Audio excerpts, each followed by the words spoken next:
Magandang umaga sa inyo lahat po. Good morning.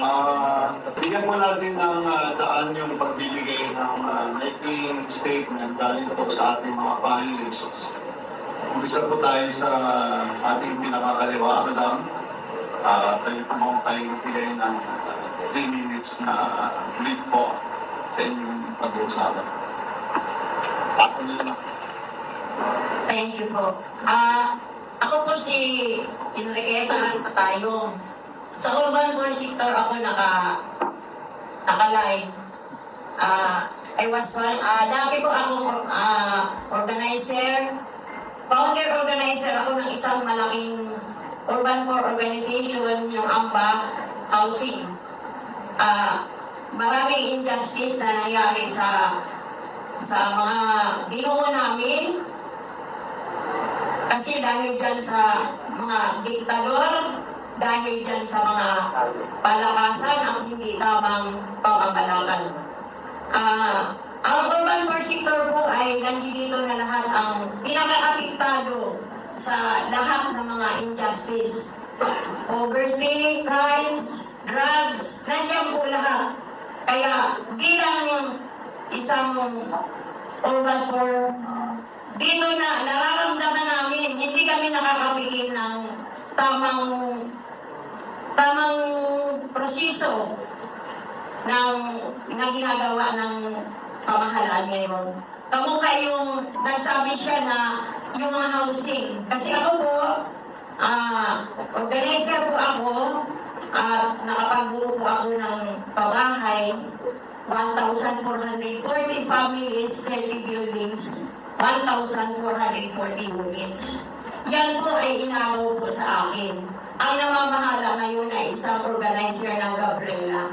Kaya pa ako nag-volunteer akong pumunta dito para marinig po ang mga injustice na ginagawa sa akin ang panahon ngayon. Imbis na kakampihan tayo, iba ang ginakampihan. Yung mga litres, kakampi nila. Ako, kahit na mamatay ako rito, gusto kong ipaalam kasi hindi na po tama ang nangyayari sa mga urban core. Unang-una, magbibigay daw ng pabahay. Ang daming umaasa ng hirap. Pero hindi naman po kami nag-i-explain na totally bigay.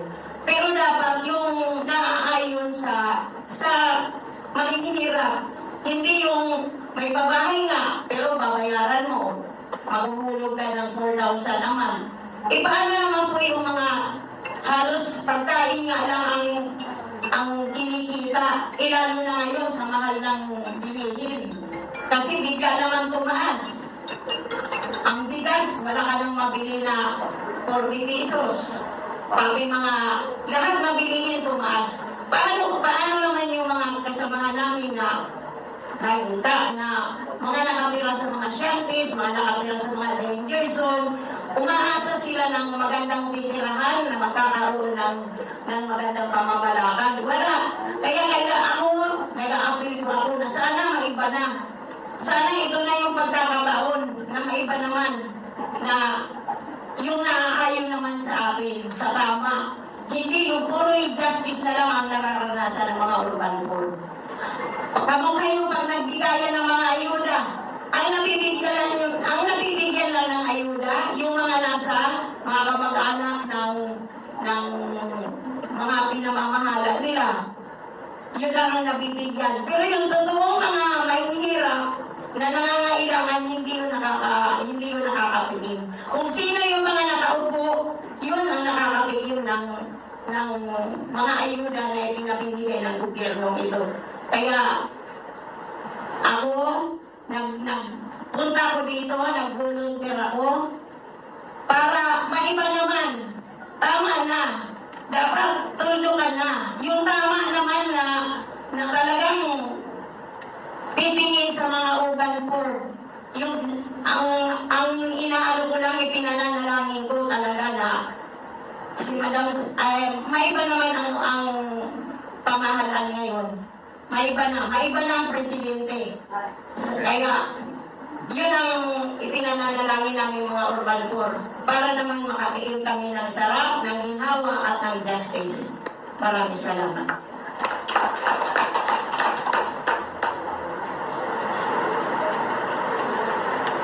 Magandang umaga sa lahat. Kahit na maulan ay nandito tayo para ipahayag natin ang ating damdamin at ang mga nakikita natin sa paligid sa kasalukuyan panahon ito.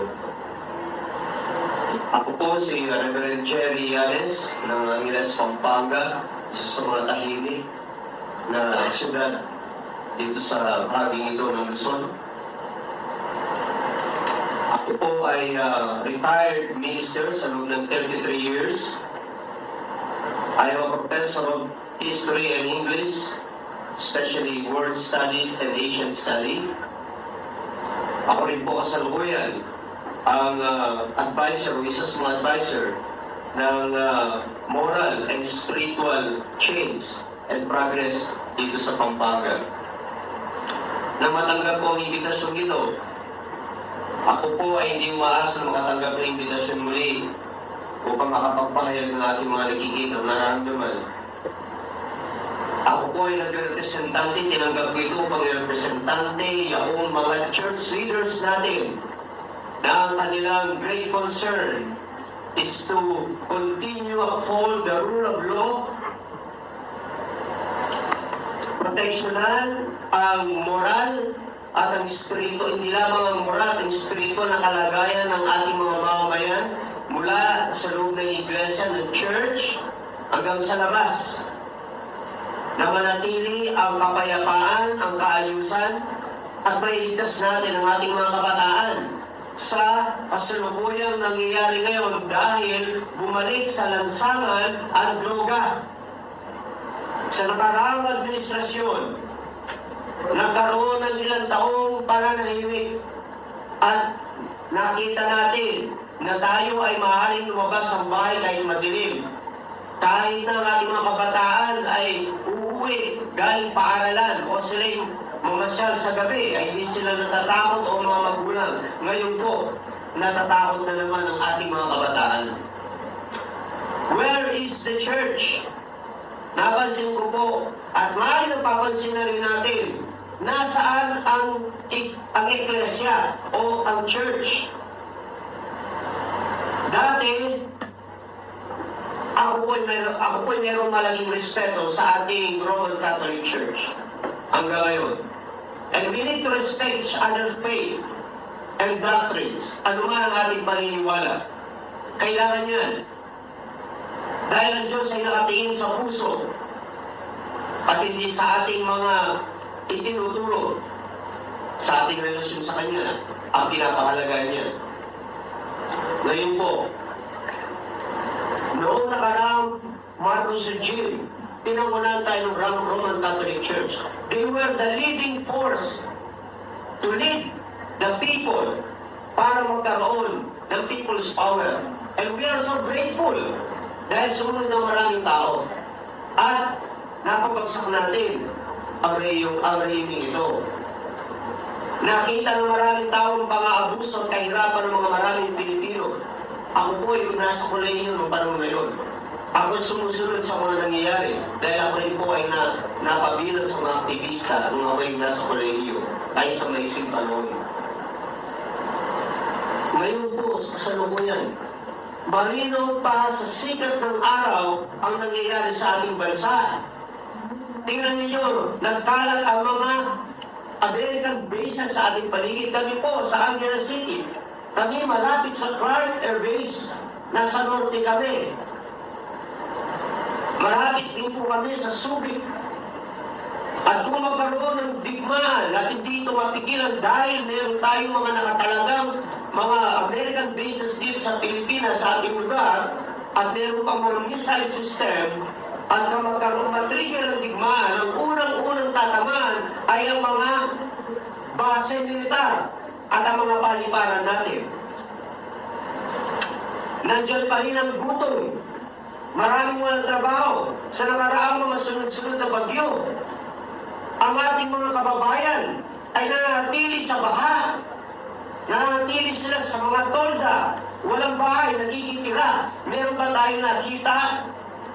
Meron ba tayong narinig na sila ay ating tulungan at pagkain pinagkaisahan natin na tayo tumulong. Anong ginagawa? Ayuda. Minsanang pakain. Ngunit walang pagpapatuloy na sila'y tulungan upang makaahon sila sa kanilang kalagayan. Ano ba po? Ang droga ay nanggagaling sa Malacanang. Ayaw pakinggan dahil totoo may nangyayari hindi maganda mula sa ating mga pinuno dyan sa Malacanang. Pababa hanggang sa mga opisyal. Doon po sa amin, sunod-sunod ang raid ng mga pulis. Hindi na babawasan. Nagsawa na po ang aming mga kapitan sa paulit-ulit na raid at pagkakakulong ng mga kabataan. Ngunit pagkalipas sa ilang araw, nandiyan na naman sila sa labas. At anong balita? May mga protector sila. Ano ang ating gawin bilang isang church?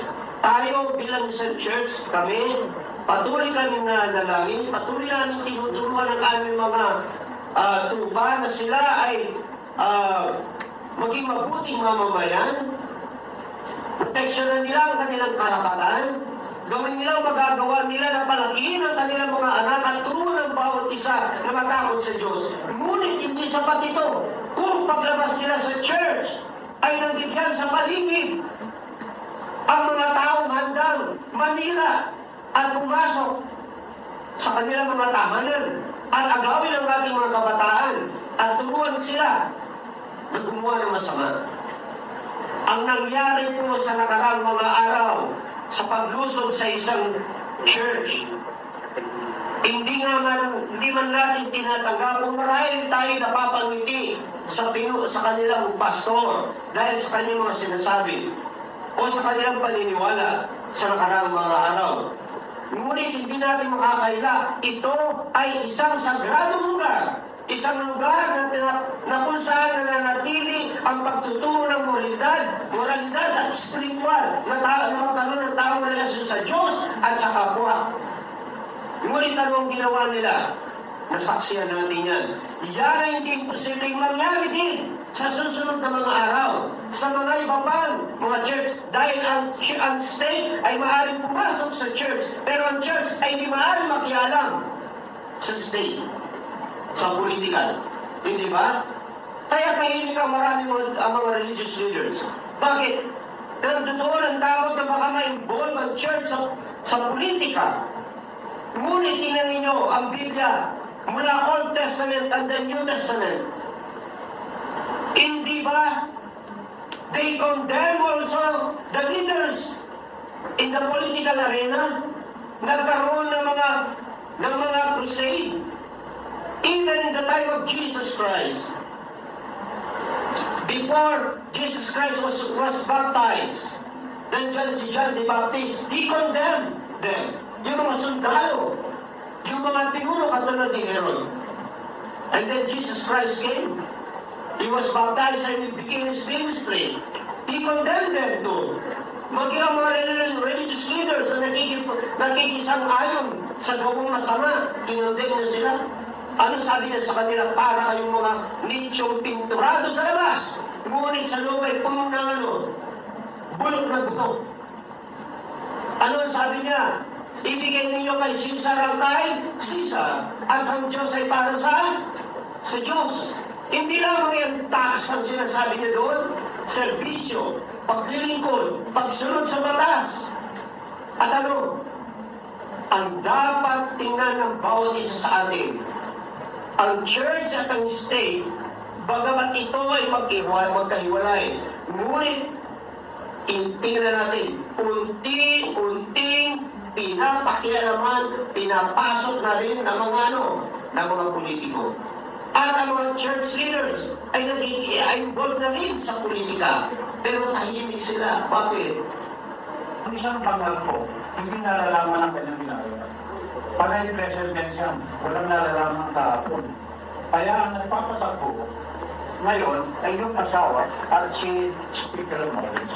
At yan po ay hindi nangyari nung umupo na sila. Yan ay nagsimula nung bago pa sila umupo, pinagbalakan na nila yan. Pinagbalakan. Meron pong silent o meron nakatagong opisina nagkaroon ng opisina, ito po, imagination ko, street ko, meron pong ibang opisina, si Miss Lisa, at saka si Romualdez. Kung anong gagawin nila, pag nanalo na sila, at ginamit, tayo lahat, ako, na bumoto kay BBM because of the yan po, dahil ano ng pangalan ng Terme at sinasawag ng iyong linking. Ano ba yan? Parang palabas mo, parang teleserye. Kawawa po si Sabi. Kawawa rin tayo. Kapag tayo po ang mga nakagod, ang mga tao ay nagoyo ng gobyerno. Wala po lang. Tingnan yung ginagawa. Kamukhain mo, kasi anak po yan ang mga mahal na tao, kaya kung bumastos, yung mga gastos ng public pera, hindi kanila. Asin yung pera. Wala ko sa kanila yun. Sayang. Inaasahan ko na ang pag-uusapan ko dito yung tungkol sa infrastructure. Pero nabasa ko dito, corruption yung topic ko. Pwede rin naman. Ang tingin ko kasi sa corruption na nagaganap, may pinagpumugutang agenda. At ang nakikita kong agenda na pinagpupugutan ng malawakang korupsyon is yung ambition ng Marcos Romualdez families to perpetuate themselves in power. At yung unity na itinatag noong 2022 para tumakbo sila pareho, eh kung saan naman talagang binuwag intentionally. Because the very clear agenda was to promote Martin Romualdez to succeed Marcos Jr. Instead na i-promote ang good governance, instead na i-promote yung interest ng bayan, interest ng tao, ang nangyari po, naging personal agenda at ang pagpapatupad ng kanilang mga ambisyon ang naging object. At hindi tumigil. Niyabang niya mismo na meron siyang motor na worth 1.7 million. Ang katulad ni Kimbo at saka ni mas bago pa si Paquito Diaz. Pero parang si Kimbo at saka si Paquito Diaz, niyabang din niya yung kanyang mga Rolex na worth 2.7 million, 1.7 million. Chinek ko kung anong negosyo ni Abante. Wala naman. Pero kung lumantad sa Kongreso at nagtatanong sa kanilang mga resource persons, even kay Inday Sara, akala mo sila na yung mga pinakamatino. Samantalang halata naman na ang purpose nila kay Inday Sara is para yung kanilang GRE. Pero ang nakakagalit,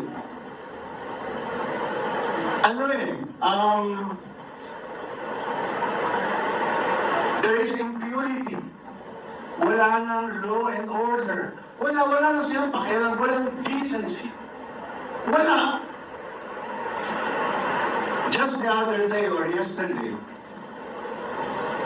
sa plenary, dinidiscuss yung national budget. Last na lang po ito kasi maging 3 minutes na po. Kaya lang ayoko palagpasin ito. Sa plenary, gusto magtanong ni Congressman Marcoleta kung saan gagamitin yung 6.3 million sa trillion in regard to its application to improve the lives of our poor people. Kung baga gusto niya ma-pinpoint, saan ba dito yung magpapaangat sa kahirapan ng ating mga kababayan. Saan dito? Hindi siya pinayagang magtanong. Hindi pinayagang magtanong si Congressman Marcoleta, pero galit sila kung ayaw ni Inday Sara silang sagutin sa kanilang mga walang kakwentang-kwentang katanungan. So, yan lang po ang limitado lang po kasi ang aking baka matanggal na ako sa kaiso. Pero since yung corruption na binigay sa akin, yun nga po, kaya naman po Google-able naman lahat yan. Pero ang masasabi ko lang, grabe na po talaga ang corruption. Grabe. Malaswak. Salamat po.